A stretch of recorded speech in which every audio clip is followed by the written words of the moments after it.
Greetings, beautiful people. This is Emanuel Williams here with a balanced perspective, and we have the one, the only attorney Trey Hairston, a partner here at Butler Snow. He is a learned attorney, as they say in the legislature, and an expert in the economic development and public finance. Thank you so much for joining us, Trey. Thank you, Emanuel. Listen, so tell us about your background and how you came to work in law and economic development. Wow. Economic development. So at the outset, I'll say that it was my time spent at the Mississippi Development Authority. Okay. And MDA is the acronym for the Mississippi Development Authority. I worked there in 2004, and I actually worked there during Katrina. Mm-hmm. And MDA does a really good job of providing you with the training, the tools that are necessary to be effective. But my role at that time was project manager. And so I had an opportunity to recruit industry to the state of Mississippi. And so doing that, you have to have a really good understanding of the product. And the product was the state of Mississippi. The state, its resources, its people, existing buildings, sites that had water, sewer, that might have been certified sites, but it was in that capacity that I really began to love the thought of job creation, opportunity, economic mobility. And I remember being at MDA during the summer of 2005, the end of August to be exact. August 29th. Yeah. I was supposed to go to Hattiesburg, Mississippi to take a week-long course called the True South Economic Development course, which ironically is a course that I teach now. Oh, wow. But there was a hurricane that barreled the shores of Mississippi and Louisiana. It actually hit Mississippi directly on in Waveland, Mississippi. But I didn't get a chance to take that course. And I would go on to law school, but one of my spring breaks, I think it was my second year, I actually spent my own money and I took that course. I took that basic economic development course. Now, it wasn't the same True South course in Hattiesburg. I actually had to drive to Little Rock, Arkansas, and stayed in a motel. It's the one where the doors open to the outside. that's what I was going to say. Motel or hotel? It was a motel, and took that class. One of my former colleagues, my boss, that I worked with at MDA, she worked for the state of Arkansas in economic development there, so I got a chance to spend some time with her, but I took that course. And, I knew from my time at MDA that I really liked the art of the deal. There was a gentleman whose name I always heard even before MDA. His name was Hairston, and Frank was a bond lawyer, a transactional lawyer, someone that his name continued to resonate, continued to be uttered. And as I thought about my career and what I wanted to do, everybody always said, be like Frank. You need to be like Frank. You need to be like Frank. Unfortunately, I never got a chance to meet Frank. He passed away before I could meet, but I would argue that much of my career should be owed to someone like him who paved the way. Frank was the first black lawyer in the state to appear in the Red Book, which is a municipal finance industry book of professionals. When you've done a certain amount of transactions over your career, you can appear in the book. And Frank was the first black man, first black lawyer in the state to appear in the book. But so I'm here at the firm. I'm a partner. I practice in the public finance and economic development groups. I've worked on probably over $2 billion worth of projects. I think one of the things that might distinguish me from other lawyers, economic developers, etc., is as a result of sitting for that course in 2008.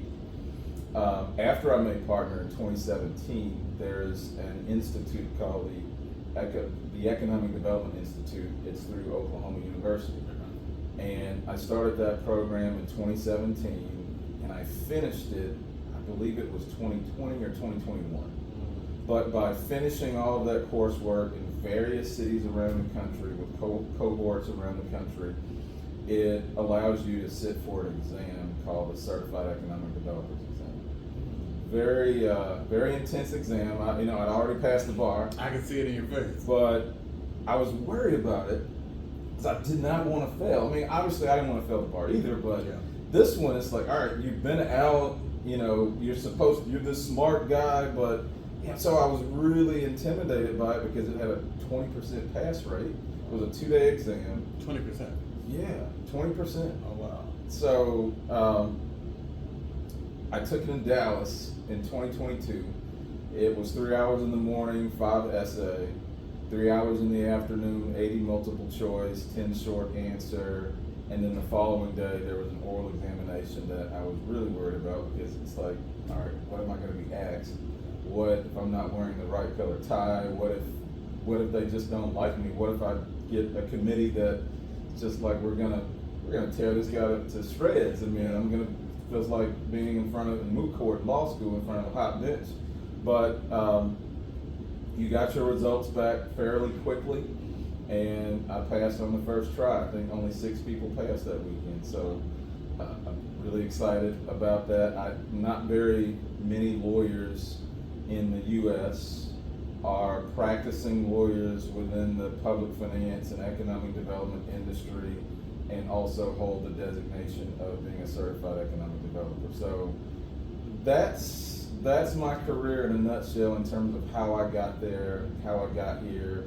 Was that started at MBA. When I was in law school, I actually externed back at MBA as a law student. And then I had an opportunity to do some lobbying work while in law school as well for AARP. And that was pretty cool because it allowed me, when I was out of, I was getting my MBA from Belhaven, I actually left MBA to go do some lobbying work. And right after that, that's when I went to law school. So I also got an opportunity to work in the governor's office for the Phil Bryant administration. I was Governor Bryant's economic development policy advisor and lawyer. So in that capacity, I had an opportunity to work with Mississippi Development Authority because it was an agency that I'd worked with, I'd externed for, so I knew a lot of the things and the inner workings of how the organization worked. I worked with the Mississippi Development Bank as the governor's liaison to that body, which is a state conduit bank for local government. And then I worked with the MBFC, Mississippi Business Finance Corporation, conduit private activity bond financier. And I worked with the Home Corporation, which was pretty cool because I got an opportunity to really advise the governor and do some really interesting policy work in and around the qualified allocation plan and affordable housing. And so I tied that back into some of the legislation that we worked on during his first year, during that second year of working on the qualified allocation plan. So I've had a pretty cool career. It's been fun. I think it's just all centered around jobs and job creation. Now that's been the real emphasis. I think that's a perfect segue into helping folks understand what exactly is economic development. How would you define it? So the International Economic Development Council is an organization, it's a nonprofit that consists of, I want to say, almost 6,000 members. Currently sit on the board of directors for IEDC, International Economic Development Council, and that's actually where the certification, the CECD, the Certified Economic Developer, comes from. So their definition is the quintessential definition. I'm actually going to read it. IEDC's definition of economic development is the intentional practice of improving a community's economic well-being and quality of life It includes a broad range of activities to attract, create, and retain jobs and to foster a resilient, pro-growth tax base and an inclusive economy. The practice of economic development comprises of a collaborative effort involving industry, government, and a myriad of community stakeholders. So let's unpack that. Yeah. So there's the job creation, attracting component. So when I was at MBA, that was an outward marketing effort to say, please look at our state. You've got people that do site consulting work, and these individuals work for private companies that are searching for their next site. Maybe they're expanding, maybe it's foreign direct investment, FDI. Take Continental Tire or Yokohama. I believe, if I'm not mistaken, that might have been some of their first U.S. operations. So in that capacity, you're talking about foreign direct investment.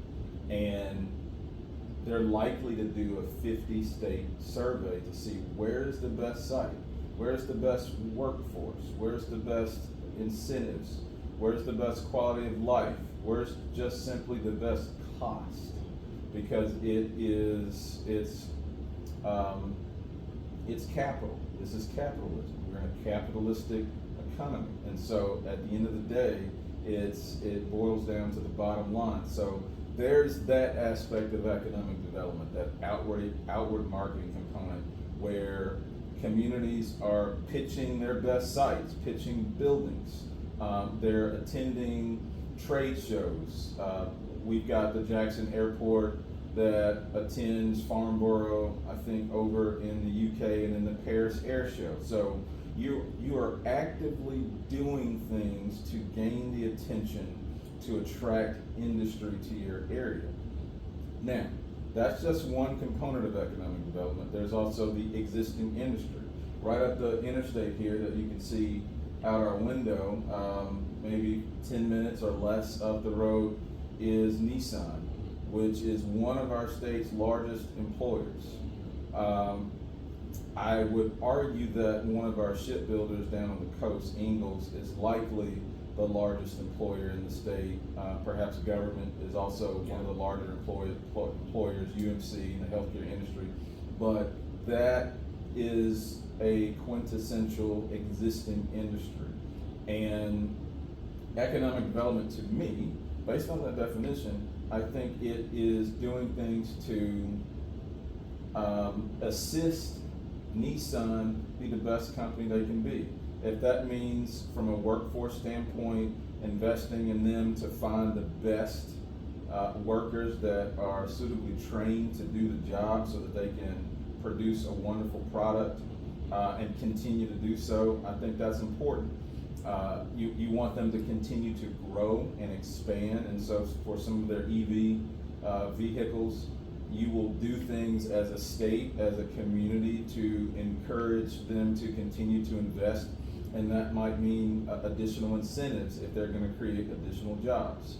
I also think economic development is quality of life, and that definition encompasses that as well. So also right outside this window is Topgolf, which is a project that I worked on, and you have to have things in your community that will, keep people there. I mean, we've got, I can talk about tourism as well, but you've got to do things that enhances the ability of people to enjoy and love and own their community. And I think projects like that, the city of Jackson is renovating the planetarium that I got an opportunity as a young child that I went to, and it stayed closed for a while. But after these improvements are made, it's likely going to be one of the best and nicest planetariums in the country. Yeah. It's going to be named after Black astronaut Ron McNair, and I think it's going to be awesome. It's going to expand. They're going to have just some of the state-of-the-art equipment in the facility. So I think that's also an important part of economic development. But in addition, I think it is, what can you do to grow the pie? What can you do to increase the tax base? everybody wants their streets paved, and this kind of gets into the public finance component. But if there's no tax base, if there's no revenue being generated, and I'm not talking about raising people's taxes, I'm talking about fostering and taking care of your existing industry so that there are ample jobs and there's a circular economy in terms of people buying goods and services, and it's supporting and it's sustaining itself, and you've got outward attraction, you've got new business, then you have the opportunity, in my mind, to do all of those things, to provide essential services, fire, police, pave roads, pick up the trash, cut the grass. I mean, that to me all encompasses economic development. There's a lot more, but I think, there's a community development component that I've kind of touched on with respect to quality of life. But so what would you say the difference is between economic and community development? I think that outward attraction, existing industry, so for example, if it's Nissan and you're the economic developer, you arguably should be conducting site visits. You should know who the plant manager is. You should know who the engineers are. You should be conducting surveys of your existing industries to make sure there are no issues. They're functioning in the best way they can. And if there are issues, what can we do to address them? Maybe there's no egress and ingress from the backside of the plant. Well, okay, let's work with our board of supervisors in the city, if it's located in the city and the county, and let's figure out how to put some infrastructure in to get them access outside the back of the plant to get trucks in and out. Maybe there's complaints regarding noise from constituents. So what can you do from an economic development standpoint to help facilitate something that will buffer that noise? Maybe there's some environmental issues. And so from the standpoint of the economic developer, you're conducting a myriad of activities to help industry, attract industry, and work with your existing industry. From a community development standpoint, I think it gets back into that quality of life component. Are you investing in your libraries? I remember working on a project years ago, and this particular company, when they did their tour of this particular area, sure, they looked at the site, it had adequate water, sewer, utilities, they did their labor analysis, but they also wanted to, said, Trey, and I was a kid, I mean like 24, 25, driving people around the state, but take me by the library. Okay, we'll go by the library. And they just walked around the library looking at various things, pulling books off the shelf, and just looking at the copyright date. Does this community invest in its youngest and most vulnerable, its children? And I think that gets into quality of life and community development. How do we invest in our libraries, our planetariums, our playgrounds, our schools? Are our schools up to date? I'm working on a large bond issue that we hope to be a bond issue because it's an election. And in Mississippi, before you can issue new money for schools, you have to have an election, and the threshold is significantly high. It's a 60% threshold to win the election. But if it wins, then in this Delta community, I think that will be a testament to that community's investment in its future with regard to community development. So I think that's one of the distinctions. There are others, but that's one of the major ones in terms of investing in the most vulnerable, and that's our youth. And I feel like you've already answered this question, but why is economic development so important to you? Why is it your passion? So Mark Twain said that the two most important days of your life are the day that you were born and the day that you find out why. I was born here in Jackson in 1979. I was a May baby. I was actually born in the flood of 1979. I was supposed to be born at Women's Hospital down Lakeland Drive, and I ended up being born, and at the time I think it was Hines General, but now it's Merit Health. My mom taught school for 28 and a half years, and if I did not give her that half, she might, she might want this edited to come back and say, I need that half. She taught for the Jackson Public School District and the Madison County School District. She started off in Scott County, Wow. where she was born and raised, and that's where I spent a lot of my summers. Wow. Fixing fence, bush hogging, taking cows to the sale barn.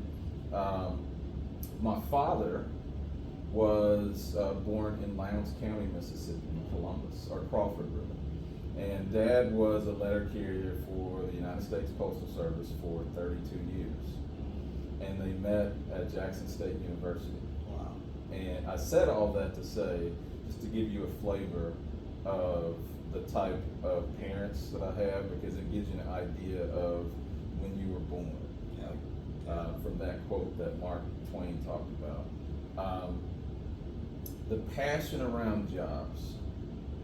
There are economic developers that have argued that the greatest source for improvement, the greatest realization of the American dream is through a job, entrepreneurship. And there are over 7 billion people in this world, and approximately only 1.5 billion jobs. But Gallup, which is a major marketing data analytics firm, there's some data that speaks to the major concerns of your average American. It's not necessarily their health. It's not necessarily safety in their home or crime.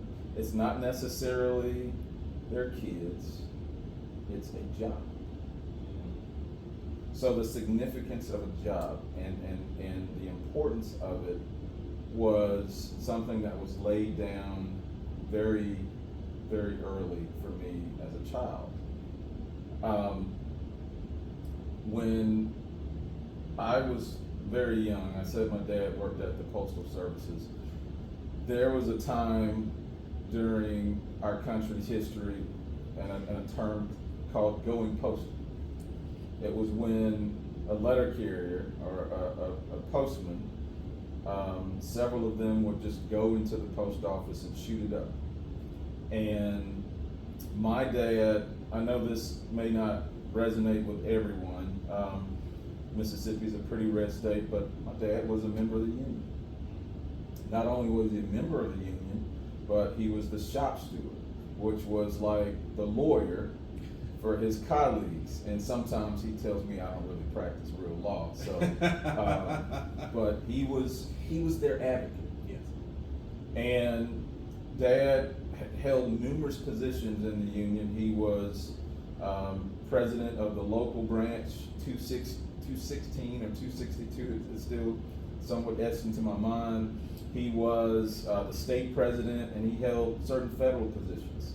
He would always attend those conventions. He would always be in D.C.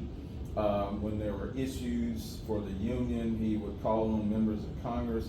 But that was something that was very prevalent in our home, the rights of workers, advocating for the workers. And when I was very young, in any given night at the dinner table, there may be one of his colleagues, one of his fellow comrades in arms, his postal workers, that might be at the dinner table having dinner, discussing an issue with Dad. And I remember, and this is important. One night, there was one of his workers that was at the dinner table. He had lost his job. He came to see Dad. And at that time, I'd never seen or witnessed or experienced a grown man shed a tear, maybe outside of a funeral, and I didn't even see that a lot. Had never really experienced much death, and crying at that point in time to me was something reserved for children. I just had not seen it. But to see a man, someone who I knew, who was strong, who was proud, actually shed a tear over a job. that resonated. That let me know there was something powerful, something very impactful about a job. And I think to answer your question with respect to my passion for economic development and job creation and the creation of wealth, I think that did it.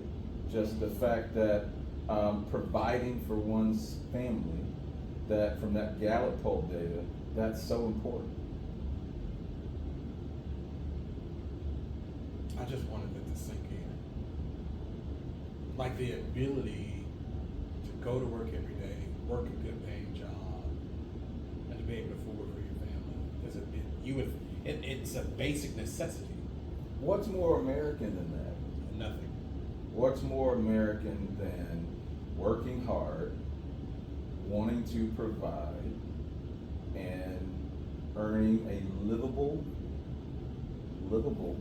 wage where you can take care and provide for your family? People want to do that. I believe in the American people. I believe in Mississippi. So with that being said, you've done a lot of fantastic things. What's the coolest project that you can think of that you've worked on to date?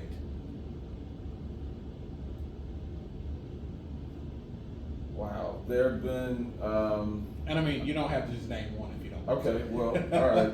So I've been at this 11 years now, which, I mean, that's not a terribly long time. So yeah, Topgolf is pretty cool. I mean, it's cool because, you know, with kids, it's like, oh, Topgolf. Yeah. I've got to speak at Career Day at one of the kids' schools. So we've got 2 kids that are in college and one that is a senior, and got asked to speak at Career Day, and I was admonished by the oldest, who is a junior at Howard now, Dad, please don't talk about, be fun. And so I have to get to Topgolf. In fun? Well, I mean, let me get into the mechanics of fee and lieu agreements and public offerings, you know, and structured finance. And so yeah, Topgolf is a pretty cool project. I did some of their incentive work, and that's a powerful tool in Mississippi. Purdue was a pretty smart guy. Yeah. Absolutely. Yeah. Yep, absolutely. Great client. And he's got some other things planned that we're working on as well. Other projects, I would say the Sheridan at Flowood was a pretty cool project. Not necessarily because it's just a shiny new thing with the rooftop bar and the lazy river. And It's the pool. nice now. It's nice, but I think it was cool because it was a really complicated project and it took a long time to be put together. I'm friends with the family, and the developer that did this project recently passed away. I was in a terrible car accident back in May, and drove down to New Orleans to the funeral, but this was a legacy project for him, and a legacy project for the mayor of Flowood. And I feel blessed to have the opportunity to work on it, because as I said earlier, I was talking about Frank Stimley, there are just not a lot of people working in this space. I've had the good fortune of recruiting a young black lawyer to work with me at the firm, and she's doing great work. But that project was really cool because it had 2 pieces of local and private legislation. We don't necessarily have your true public-private partnership or P3 enabling legislation in Mississippi, but through that local and private legislation, it got us really, really close to putting something together that really resembles a national P3 project. And this is why. The city essentially did an RFP for this work and got 0 responses. And the architect for the project actually knew the developer and took the mayor to go meet the developer. And the mayor pitched the idea of how he wanted a convention center, hotel project, and that developer, Joe Yeager at the time, kind of laughed the mayor out of the office and just said, in his very thick New Orleans accent, oh, you know, mayor, you know, just that's not gonna work, but tell you what, if you do this, and this, I'll think about it. And lo and behold, Gary Rhodes, I don't know if you know him, but just pretty tenacious mayor, put the things together that the developer said, hey, if you put these things together, and namely it was the property, the dirt, and the local and private, and all of these different things. So essentially, what that project represents is a significant ground lease, 75-year ground lease, which is tantamount to ownership. So if you provide a ground lease to a developer that's that significant and that long, a financier, a bank, will look at it and say, that is essentially the useful life of the asset, and that is the same thing as ownership. And guess what? They will allow you to borrow money based on that ground lease. And so that happened. Well, there was also local and private legislation and a referendum that allowed the city to issue taxable debt, which then allowed them to essentially do a significant amount of the dirt work and infrastructure work for the project. But the really cool part of the project was the developer owns the actual hotel, which is over 200 keys, but the city owns the convention center. So the developer built the convention center, and then after closing sold the convention center back to the city, but the developer operates the convention center.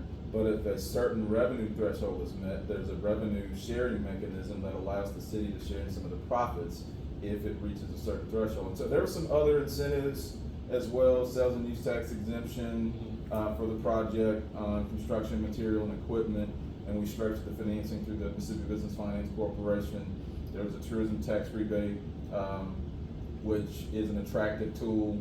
Mississippi's doing phenomenal right now in tourism. There's a report that was released recently talking about the amount of visitors coming to the state and the multi-billion-dollar impact that tourism has on the state. But 17.3 billion. that is correct.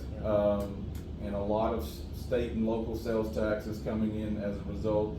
But I would argue, because of legislation like that, that I don't want to see go away. There are other states that I have done work in that don't have those tools, and we do. And I think that project, the planetarium that I mentioned, and there are others, but those are some pretty cool projects that I've had the opportunity to work on. I would think so. So you mentioned P3s a little bit. Tell us about your thoughts on the role of both government and the private sector in economic development. I think it is vital. There are all sorts of EDOs, and EDO stands for Economic Development Organizations. There's your purely government EDO, which is similar to the state. It is not a function of private industry. It is the state of Mississippi actively using government resources to attract industry, whether it be Continental Tire, Yokohama, Nissan, PACCAR, any of these major industries. Then, you also have, entities like the Hinds County Economic Development Authority, purely government entity, an economic development organization. You got McKEDA, which is the Madison County Economic Development Authority. I want to make sure I got that acronym right. Purely a function of government. But you also have some that are public-private. Take the link in Columbus, in the Columbus-Lowndes County area that now has Clay County, Oktibbeha County, and Lowndes County.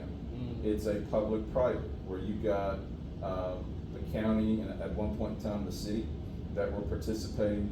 And by public-private, what I generally mean is you have oversight from the standpoint of you may have a city councilman or a member of the board of supervisors that sits on the board of the organization, and you may also have public contribution of funds for the operation and support of the organization as well. And so when you have that, in addition to private members who might also be contributing to the organization, say the banking community or companies, existing industry that are contributing, all of those want to see enhanced economic development. They want paved streets, quality of life, they want the museums, all those things. So They will both actively work in concert to support it. And then, of course, you've got purely private institutions that do economic development.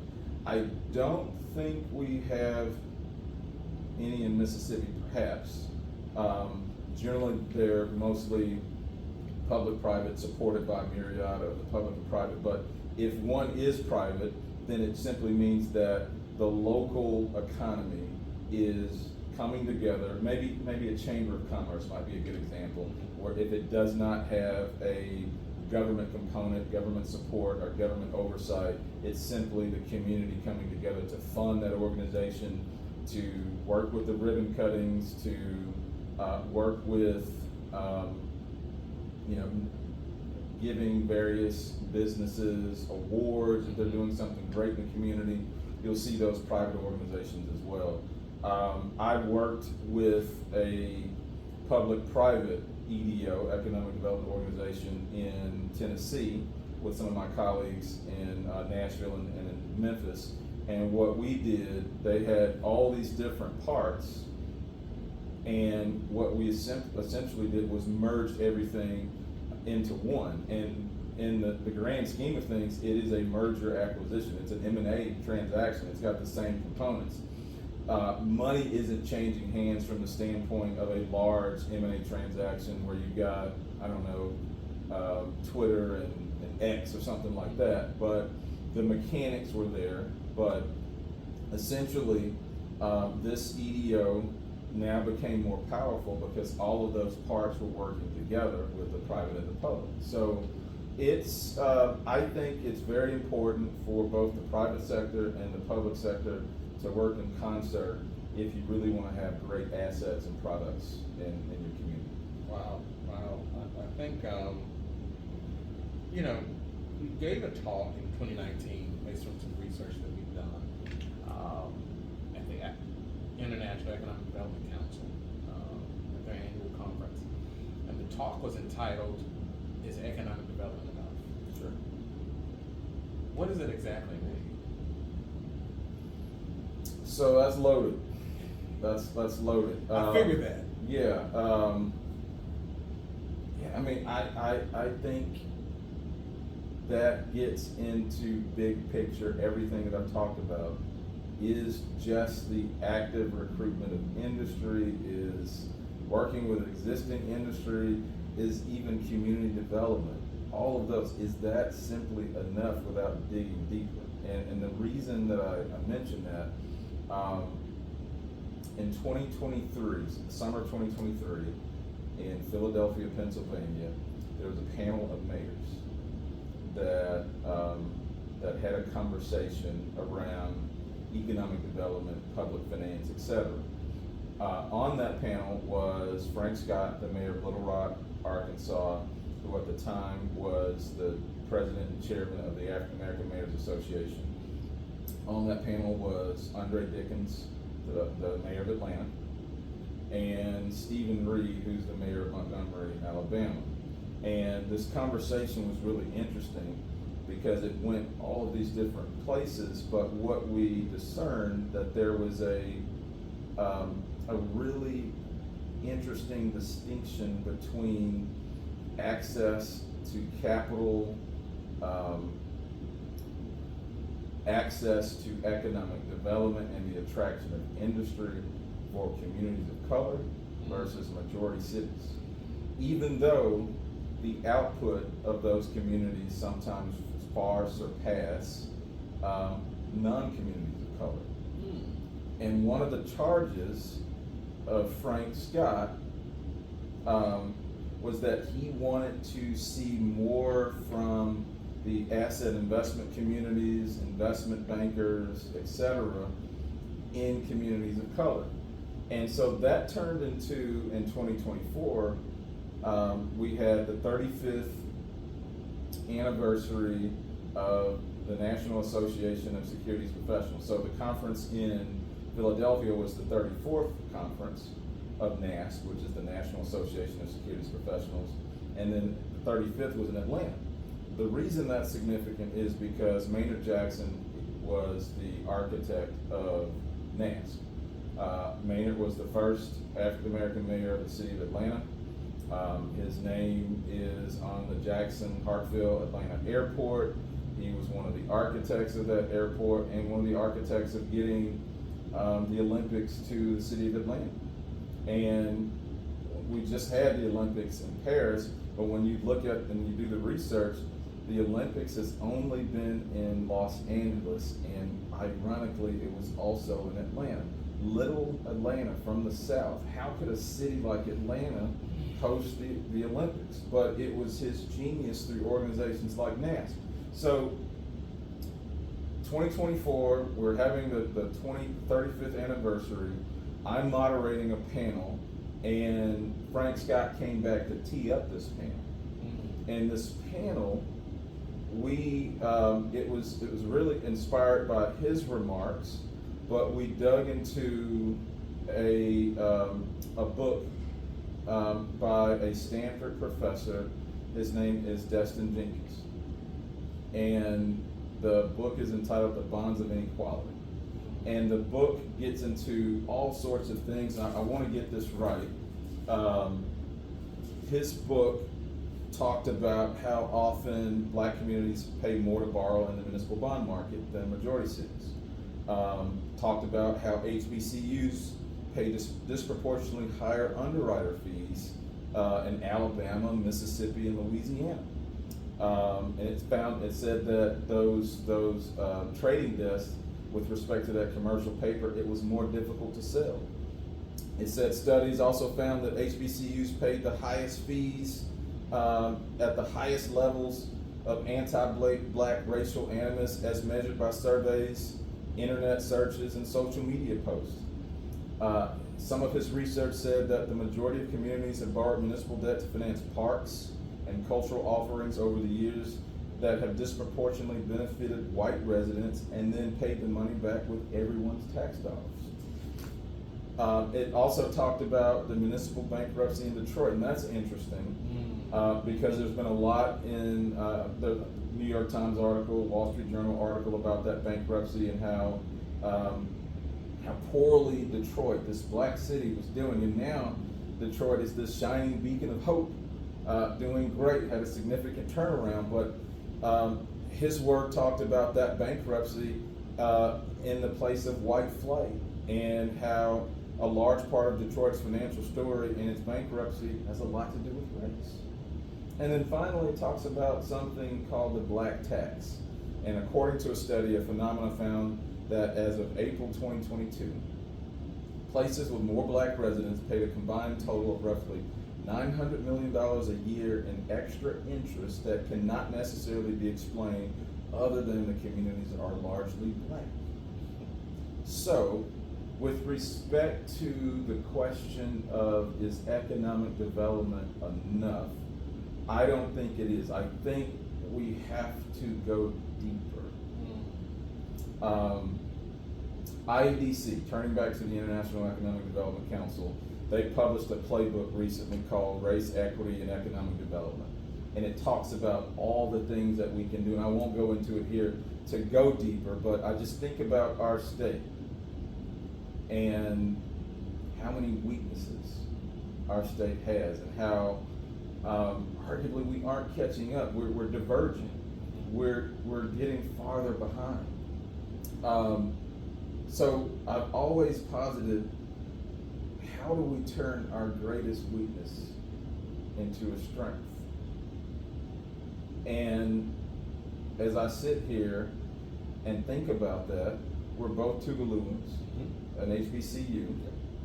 I often think about how African Americans in the state are at the lowest ranking in terms of all of these indices, life expectancy, and that's we're not doing well from a statewide standpoint, black or white, but life expectancy, per capita income, etc., all of these things.